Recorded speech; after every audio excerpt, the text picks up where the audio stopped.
नमस्कार.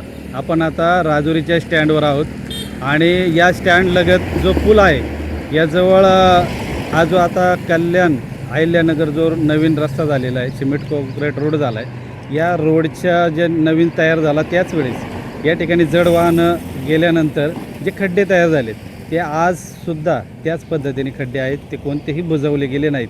त्यामुळं अनेक टू व्हीलर सरकून इथं अपघात झालेला आहे. इथं स्पीड एवढं असतं आहे की टू व्हीलर सरकल्यानं पडल्यानंतरच मग त्या लोकांना दवाखान्यात संबंधित ठिकाणी घेऊन गेलं जातं.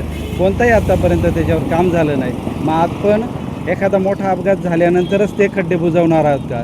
संबंधित विभाग किंवा त्या संदर्भातले जे लोक असतील त्यांनी त्याची वेळेत दखल घेणं गरजेचं आहे. मी तुम्हाला ते खड्डे दाखवतो. हे खड्डे पहा तुम्ही. हे खड्डे अशा पद्धतीने आहे की कोणतीही टू व्हीलर आल्यानंतर त्याच्यावरून गेल्यानंतर सरकल्याशिवाय राहणार नाही अशा पद्धतीने आहेत. आपण या ठिकाणी दाखवायचं आहे. आणि त्याचप्रमाणे हा जो डांबरी जो रोड, पहिला जो डांबरी रोड होता त्याला दोन्ही बाजूने स्पीड ब्रेकर होते आणि त्या स्पीड ब्रेकरमुळं अक्षरशः गाड्या या हळू व्हायच्या. पण आज तुम्ही जर पाहिलं त्याचं स्पीड पाहिलं, आता ती इनोवा गेलेली पहा, एवढ्या स्पीडनी गाड्या जातात. स्टँडवरून गाडी गेली तरी एवढ्या स्पीडनी गाडी गेलेली आहे आणि एवढ्या स्पीडनी गाड्या जातात की त्या स्पीड ब्रेकरची गरज आहे.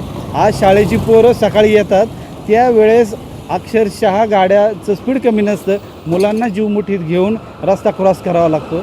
मग हे स्पीड ब्रेकर आपण कधी टाकणार आहोत? एखादा अपघात झाल्यानंतर आपण जागे होणार आहोत का? या संबंधित जे विभाग असेल किंवा त्या संदर्भातली जी लोकं असतील त्यांनी आत्ताच जागृत व्हावं आणि एखादा अपघाताची वाट बघण्यापूर्वीच ते स्पीड ब्रेकर टाकावे, एवढीच सर्वांना नम्र विनंती. आपण लवकर त्याची दखल घ्यावा, एवढीच